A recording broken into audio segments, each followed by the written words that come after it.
We are back at the semifinal round of Pro Tour Chicago. We are watching Jon Finkel against David Mills.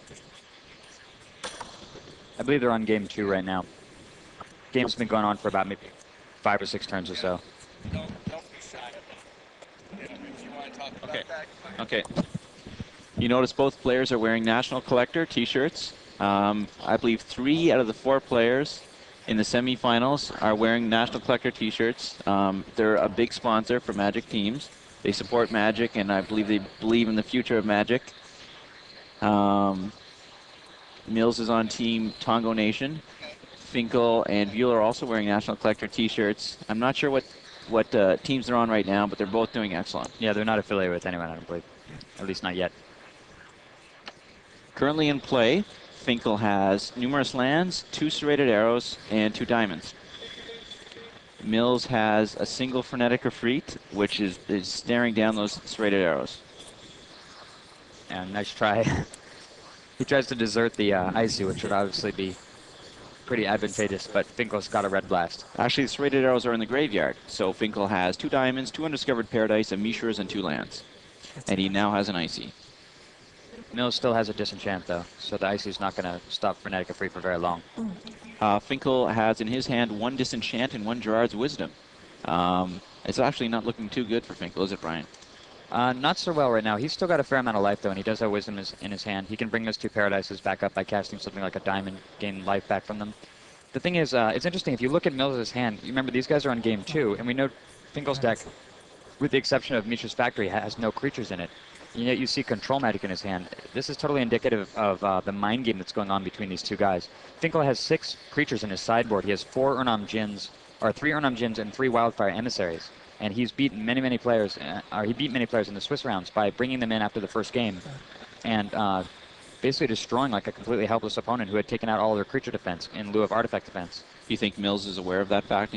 There's no question about it. I mean, I'm sure the fact that Mills saw no creatures that could be controlled in the first game, and yet he kept Control Magic in anyway, expecting that Finkel would go for it. But I think Finkel probably sort of counter-predicted that Mills would think that he did not, that he brought in his creatures after all, and so he didn't bring them in. So it's sort of a mind game. I assume both these guys will go to their sideboards after every game and sort of pull cards out and put them back in, and sort of pretend like one's bringing creatures and the other one's bringing in artifact kill and vice versa. Very interesting. Yeah, the fact that Mills, it looks like probably in this game Finkel hasn't brought in creatures, and the fact that Mills can still win even though he's got bolts and Control Magic still in his deck is pretty incredible, actually. Finkel's in trouble here. He's got a Sylvan out. Mills has no counter magic in hand. Finkel can draw a Wrath at this point and get rid of both creatures. Finkel plays his Sylvan Library. He has in his hand an Undiscovered Paradise, a Gerard's Wisdom, and a Disenchant. On the board, Mills has a Frenetic Efreet, a Wildfire Emissary, a Mishra's Factory, and 4 lands. Those life totals, are they correct? Life totals are 12 to 20. I was going to say, I didn't think Finkel cast Gerard's Wisdom yet. Mills casts Tithe. Also in hand, he has a Control Magic, a Lightning Bolt, and a Disenchant, I believe. Yeah.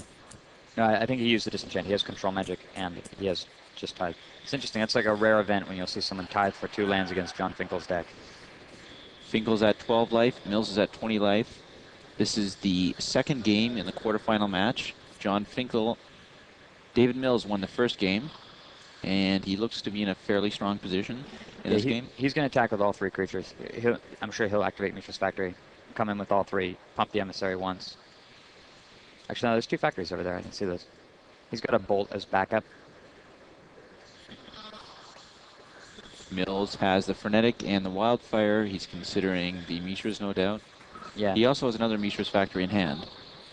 Conceivably, he could play his other factory, attack with 1, and the Emissary. Finkel tries to block the factory, and he can bolt it out of the way. And Finkel, of course, has a Disenchant, though, so it's not too threatening. Interestingly enough, we predicted Mills as the underdog in this match. Is that correct, Brian? Yeah, we definitely. It certainly looked that way on paper.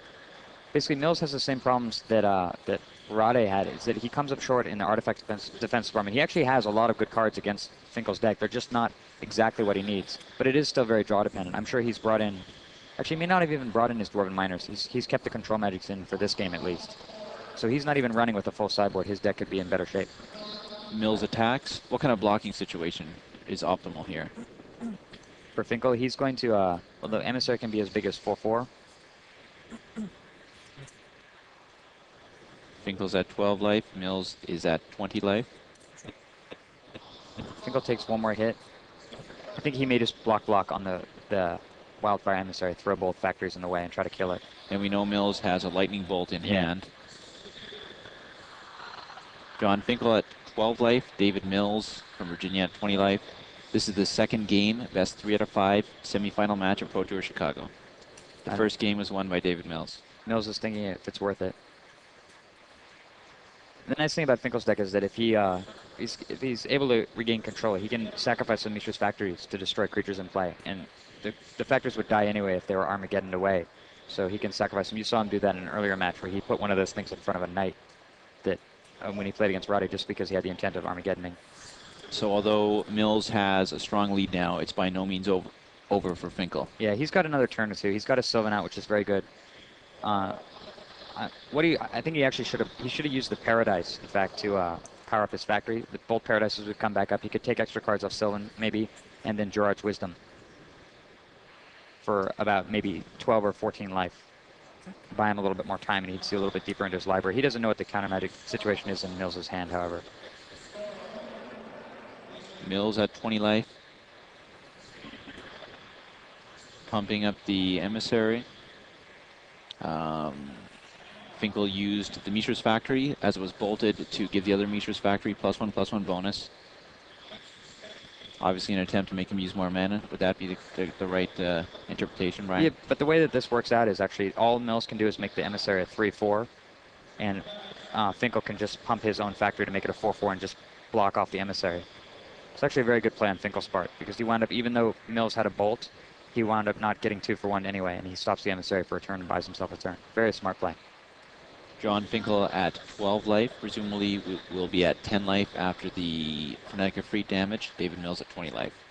In play, Finkel has 2 diamonds, 4 lands, 2 of which are Undiscovered Paradise, and a Mishra's Factory. Mills has no reason to pump the Emissary. He knows what's going on.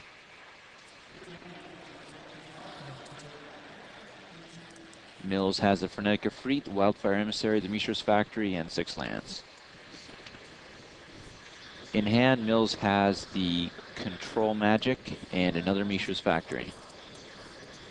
Finkel has Gerard's Wisdom and, I believe, a Disenchant in hand. Yuck. Did not want to see that.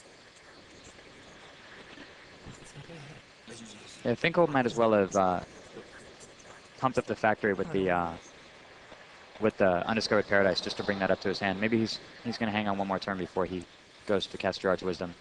Get an extra 2 life. He's in a very dicey situation here, though. He needs to draw a lot of cards. He needs to draw them quickly. Jon Finkel's at 10 life. David Mills is at 20. This is the second game, best 3 out of 5, semifinals of Pro Tour Chicago. Jon Finkel was top 8 at U.S. Nationals, 97. David Mills was second at Pro Tour, the second Pro Tour Los Angeles. I think if you notice one thing interesting, you notice that David Mills is actually, in these situations, is very careful, and especially in regards to casting his spells. If anyone can remember, back at Pro Tour LA last year, he was disqualified in the finals, in fact, for casting spells before tapping lands. And in this situation, he's very, very careful about it. You can always tell he always thinks for a long time, specifically deliberately taps all the mana, plays the spell. And so a lesson learned for sure. He's obviously learned from his mistake. It's interesting that this is a constructed format, and Long Beach was limited format, and Mills did well in both.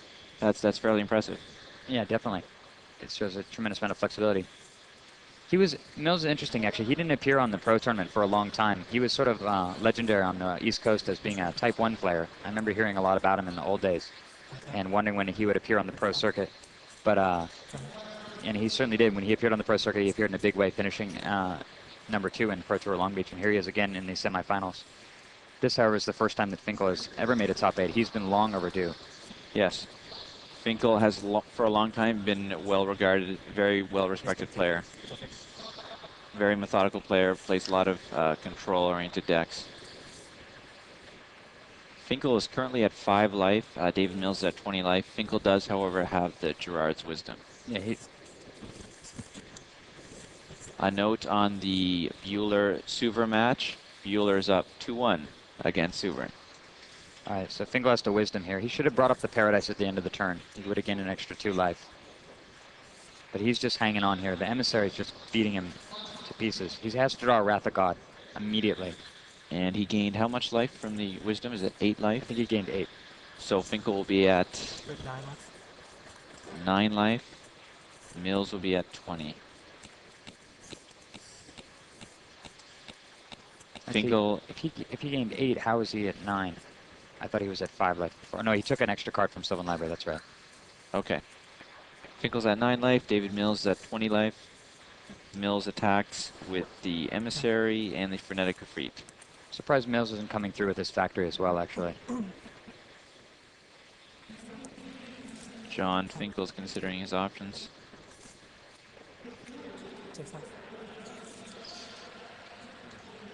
The current score is 4 life for Finkel, 20 life for David Mills. In hand, Mills has... Another Frenetic. It's basically going to seal it up. He just cast the other Frenetic. Yeah, he has one out. He has Wrath of God. If he draws Wrath of God right now, gets lucky on... He gets both coin flips correct. 3 draw phases here. Wrath. Finkel does draw Wrath of God. Wow. Well, we'll see how the coin flips resolve.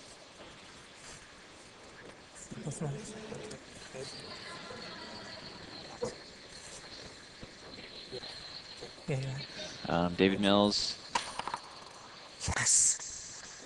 one of his Frenetics Efreets does survive. One survives, all right. That's... I believe both of the Frenetic Efreets survive. Oh, man. Jon Finkel's at 4 life. David Mills is at 20 life. One of the best parts of Frenetic Efreets is that they can live through some of these effects. Yeah, that's what makes them so popular in people's decks. A 2-1 creature that is very, very hard to destroy. You saw Finkel drew his clutch card and still was killed by the same 2 creatures. And that will be a win for David Mills over Jon Finkel. Mills is up 2 games to 0.